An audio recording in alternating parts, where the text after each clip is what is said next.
শান্ত এক সকাল, ঘিওরের ছোট্ট এক গ্রাম, চারিপাশে নীরবতা, আকাশে ভাসছে সকালবেলার আলো।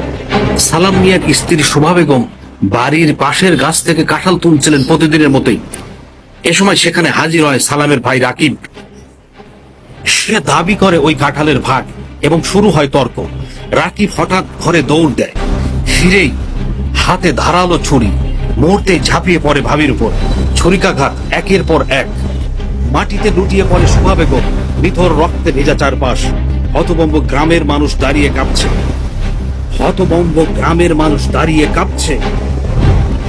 ঢাকায় কাজ করা বড় ছেলে শামীম স্তব্ধ হয়ে পড়ে খবর শুনে, আর ছোট ছেলে সাকিব চুপচাপ তাকিয়ে থাকে স্কুলের জানালাতে।